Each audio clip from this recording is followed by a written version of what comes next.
And joining us this week to go over the latest results in Serie A, we've got Marco from @SORARE SERIE. You can find him on Twitter. Links will be in the Hello, description everyone. down below. Marco, thanks a lot for joining us, my man. How are you? All fine. Thank Yeah, you. You? brilliant. Oh, no, I'm absolutely buzzing, Marco. I'm really glad we could get together to do this. You know, we've been kind of chatting about Serie A and getting up to speed on different things for a while. And it's been fantastic that we can now get stuck in, have a look at the weekend's fixtures that we've just had and cast our eye down the road to what's to come. So all over the results this week, Marco, there was a lot of big points won and lost at the top of the table and at the bottom. For you, where was the biggest match this week? I think that Inter Napoli, or better, Napoli Inter was the most important game in the game week. Just because they draw and Milan was allowed to go to the top just by 1 point, but they are on the top, so it was decisive for the leaderboard. You know, going into the match day, Napoli and our top of the table clash is definitely one that, you know, I don't know about you, but with Italian football especially, the top table, the real big 6 point games, they can be low scoring, you know, and sometimes it can be like neither team wants to lose the points sort of thing. And with both of these teams, whenever Napoli and Napoli and Inter are involved, they're generally the opposite where they go and attack. But we did come out with a 1-1 draw. And even as I look at the match to now, there wasn't even really that many bookings. So it feels like a bit of an unusual kind of affair. Who do you think will be happier, Napoli or Inter? Probably Napoli because I see Inter that is really really better than the other teams. So Napoli played at home, but probably yes they should be happy because Inter is a very very tough team, and so yes they should be happy just because of this. Yeah. And as I look at like the SO5 scores for both the teams as well, it was a really tight game. Insigne and Osimhen were the standout players for Napoli, and I think that's, you know, when both those players have been in the team and fit, I think that's been a big part of Napoli's success and, you know, their route to go is with these guys in the team. And again, as I look at Inter, it just feels like a lot of the midfield scores were just really low. You know, Kalinoglu, Yes, Brozovic, Barella. You know, none of them really seem Di to have Marco had. Di Marco did a great game. And Demarco, oh wow, so he did, yeah, centre of a Yes. back three. That's a great. Demarco has been promising to be good for a while. Wow, that's a really good score from him. Yes, because he did. No, he scored a triple double, so this pumped the Nice, scores. very good, yeah. Because I Yeah. always think about Demarco as being like a left back, you know, like a full Yes, back. but Inzaghi, the manager, the Inter manager, likes to play him also in the three of defense. So he's adaptable. Also because Bastoni is banned for 2 game weeks, Yep, so they don't have too much changes there. So someone have to adapt. And Di yeah. Marco, I think, is one of the best for Inter there. Yeah, I would agree, and it's unfortunate if you think that's just for Bastoni then, because really good performance from him. But yeah, De Vrij and Skriniar and Bastoni, of course, is the best back three. So Yes, tough luck, that but defense is really really good. for sure, you know. So, but wow, interesting to see. And I always think with cards like that, Marco, like obviously we can see now what happens when Bastoni's out, right? It's reasonable to assume, like if somebody else was out later on, you know, if De Vrij got suspended or injured or Skriniar get you know, there could be room for DeMarco to come back in that situation. And sometimes guys like that, you kind of just wait for them to go back to the bench, wait for them to get maybe a wee bit cheaper. Maybe that's something that you you can only, you know, maybe that's a guy you can buy in, knowing a particular situation could pay off for you. You get a defender that's capable of dropping 80 from all round Yes, score, you know, maybe 3 times a year when people are suspended or injured or something. But yes. I don't know if he could repeat in the next game week. Probably yes, but just because it's also the play style of Inter that allows him to score these scores. yeah, exactly. That's But what I'm thinking. if you see Skriniar, he didn't score the 80. So Yeah, but the passes, so like because DeMarco's normally like a left back, What I'm Yes. thinking is like, the points he's got statistics for is for final third passes, long balls, and passes into the opposition, as well as he's got 9 points for interceptions, which is very Yeah. nice. But those statistics go hand in hand with a fullback. But if he's not playing fullback, he's actually playing centre back. Then, as you can see, though, that possession loss statistic is only 3. That's normally what really hampers these guys. Is the possession loss statistic is like 20, you know. Yeah. But Yeah. if he's so far back in defence that he doesn't lose possession when he plays Yeah. in Yeah. there, then that's very repeatable for me. That situation. If he was left back where Perisic is in this graph, different Yes. story because he's going to be further up the Yeah. pitch I and giving agree. away. I totally agree. But it's a small window we're talking about. It's not going to be 35 games for Inter because it's going to be Bastoni, De Vries, and Skriniar. Yeah. But Yeah. it's maybe one of them gets dropped or suspended, injured, rested. Things happen. Yes, Um, it could happen, but not really frequently. So no, not at all. probably But yeah, interesting game. And as I say, when I look at the table, like I bought AC Milan cards thinking about their run to the top, and that they don't have European football. I think they'll be very pleased with their result this weekend as well against Sampdoria. It was only a 1-0 win, but for yeah. AC Milan, it's just about 3 points now, isn't it? Milan is has a good defense, really good defense, and in particular Tomori, I think is one of the best, and Magnan, Yeah, the goalkeeper, helps the defense. So they are a tough team to play against, and for sure they will take a lot of clean sheets, and they are able to stay there, but probably, as I said before, Inter has something more. I definitely agree that I feel like the Inter team, when you look at it top to bottom, especially being champions, like, they definitely look um, capable. But we seen with the Milan derby the other week there, it wasn't it wasn't quite so obvious, with Milan getting the win with Giroud, of course. Yeah, But I think they miss someone there in front of in forward because Giroud, yeah, he's good, but he's getting older. So agreed. they also have Ibrahimovic that is older than Giroud. So I Yep. think they miss someone that could be, I don't know, in Italy, Scamacca or Vlahovic, but they won't be in No. Milan next year. So I think they have to search someone else. The big rumour is Darwin Núñez. I think that's who they kind of want for up there. That's the Yeah, things I've seen anyway. Darwin Nunes, they want a lot of Benfica boy. money. Yeah, they do. So I don't Um, know if Milan can afford them. with the weekend, a 1-0 win at home to Sampdoria. And overall, Rafael Leao obviously grabbed the headlines with the goal. Yeah. Mike Magnan, clean I, sheet and an assist, which is yes. lovely. A great goal by Leo, but also a great assist by Maignan. But 65 meters of shot. I was what a ball. Yeah. But like he said, Tomori is the standout player probably when you Yeah. look at SO5. Having him back because he has been out and he's been very good for Milan. Yeah. Since he's been He's there. solid. Yeah. Where I think it starts to get really interesting on the table, especially after some of the results we had this weekend, with Lazio winning, Roma dropping points, Fiorentina still have to play from where me and you're talking. But Yeah. those last European spots, especially with, again, Juventus dropping points, one each with Atalanta, Yeah. it's so tight from, really 7th to 4th especially, but outside of 7th, there's a little clutch of teams that could put pressure on. I don't think Fiorentina, Verona, Torino, and these teams are really going to catch up, but I think they'll definitely be hot on the heels of Roma and Lazio, especially. But it's getting very interesting and very tight up there, isn't it? Yeah. I think that only Fiorentina could have ambitions to be the seventh power of Serie A. And Yep. it will be a hard battle with Roma and Lazio. Probably they will drop again points, but I see Atalanta and Juventus as fourth and five.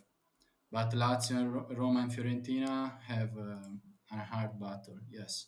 Yeah. And I see Verona and Torino a little less. No. Because the thing with Verona, particularly, is they've played 25 and Fiorentina have played 23. So it's a Yeah, bit yeah, misleading, from Fiorentina. There is a kind of divide there, isn't there? Where, as you yeah. say, And that and kind of top end. Fiorentina has to play today against Spezia and Yep. in a recover game with Udinese. So And Udinese are in very bad form now. yeah, yeah, not really hard games. So probably they can make some points and get nearer to Roma and Lazio. A lot of Sorare managers get kind of worried when they look at the bottom of the table and think about who might get relegated and, kind of disappear off at SO5 for a year or two. And Genoa and Cagliari, of course, we've got plenty of cards for.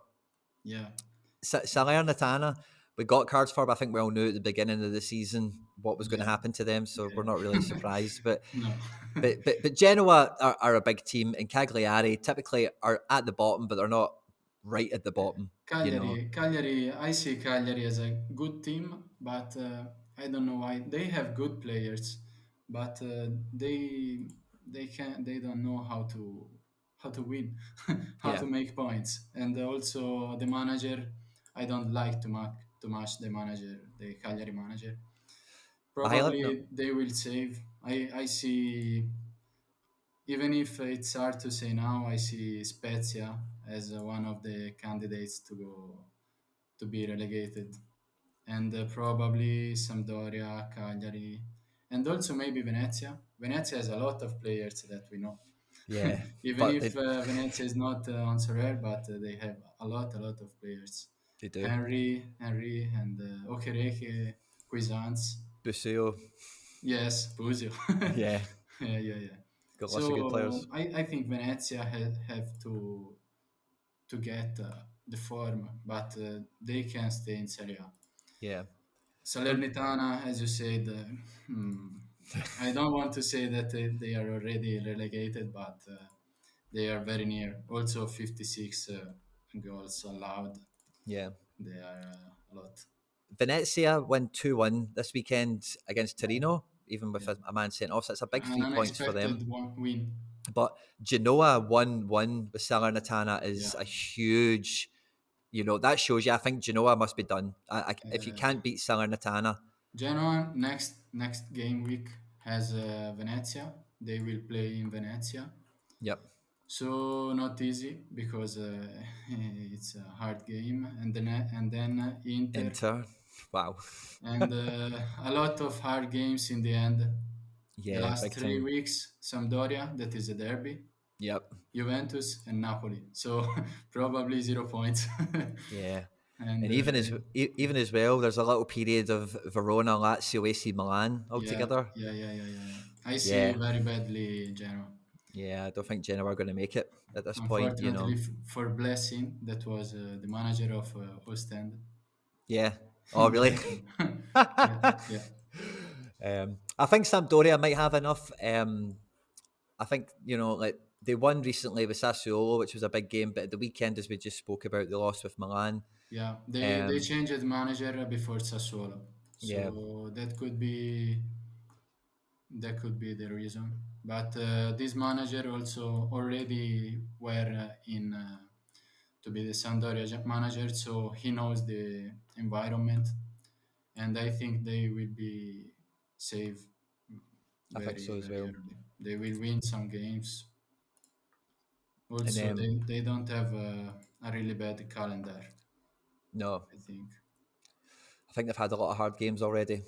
Yeah, So yeah, Sampdoria to run the season out. They still have Juventus and Atalanta, Roma, Lazio, Fiorentina, Inter, the last 2 games of the season. But yeah, overall, yeah, there's not a yeah. big Last cluster game of against Inter, but I think that they will He'll be try okay. to win these games.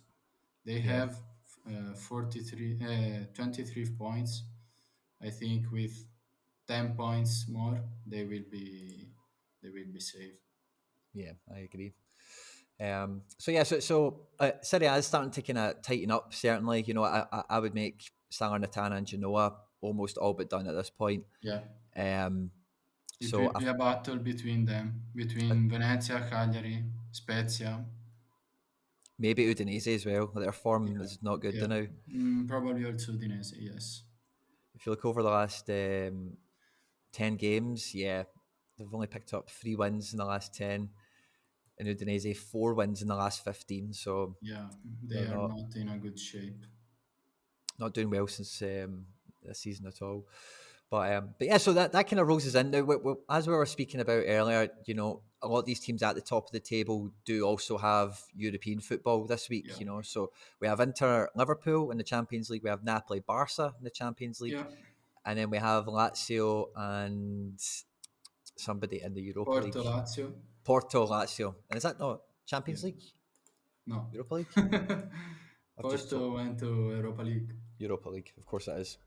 So we've got some big midweek action with the results that these guys had. Of course, Inter and Napoli drew one each with each other. Maybe they were casting their eye down the road. Who knows? And Lazio getting a big win, 3-0 at home. Yeah, Bologna will be against going in. Bologna. They'll be going into the weekend, you know, in good spirits. And you know, when I look at the Lazio team as well from the 3-0 win, they made a lot of their substitutions and they made them all in quite good time. You know, made two Yeah, substitutions at the 65th minute, two at the 77th minute, and one at the 82nd minute.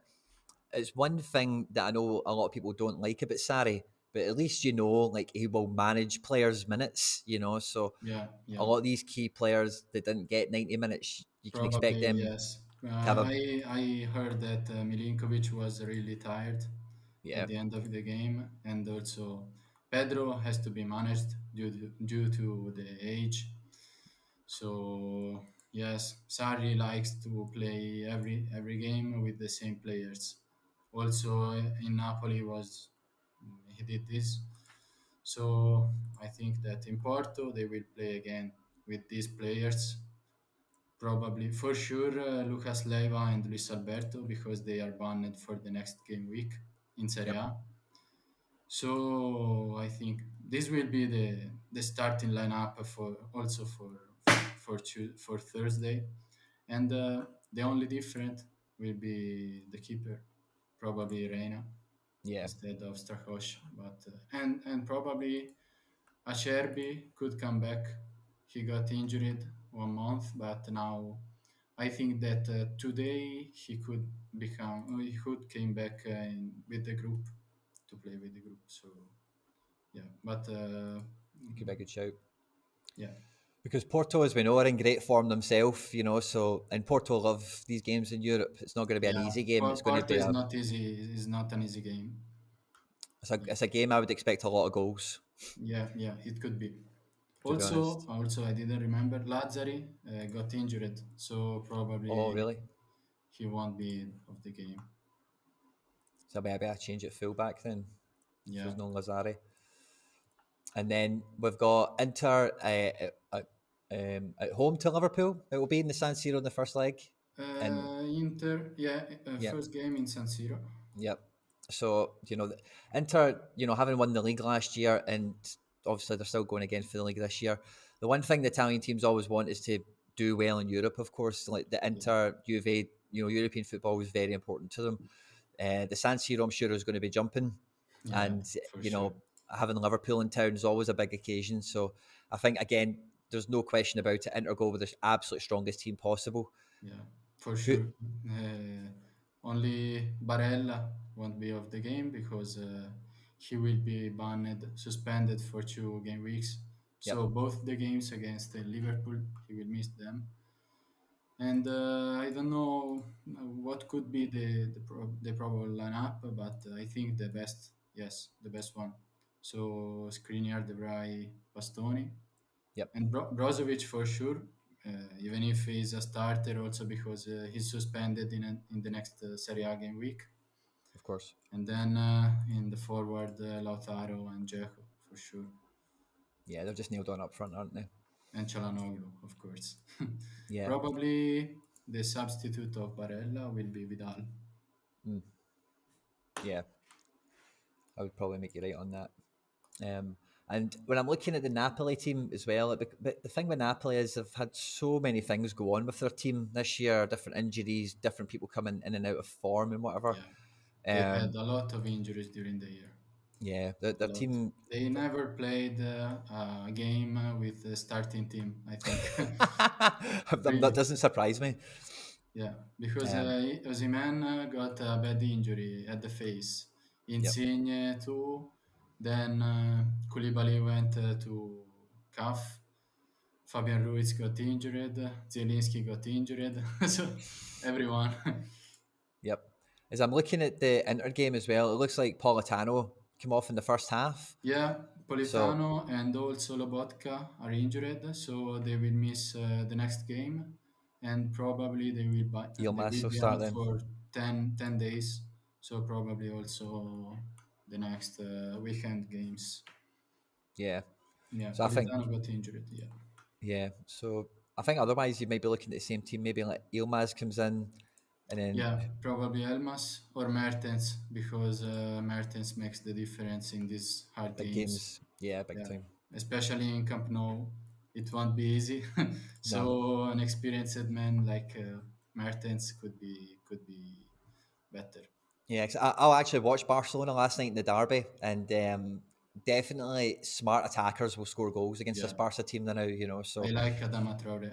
I yeah, think now with the transfer market in January, they are a very very better team than 1 month ago. yeah, So completely. Napoli should be really worried Yeah, because I, because of I this. think I think if Napoli can get a goal, I think Napoli can go into the game thinking about scoring.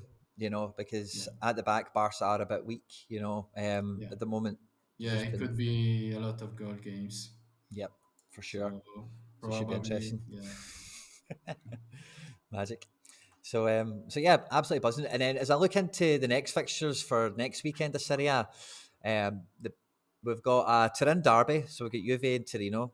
yeah, yeah. We've On also got Friday, we've also got AC Milan who have no midweek action, so they've played this weekend 1-0 at Sampdoria.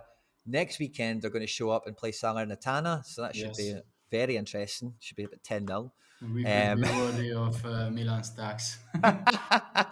and then the three teams we were just talking about, Inter, Lazio, and Napoli, all come back to. Oh, I suppose Inter have got a tough game. Sassuolo are not easy, but Yeah, Lazio and Napoli have got two acceptable away games. You yeah, would think they could do well in certainly. yes, So I agree.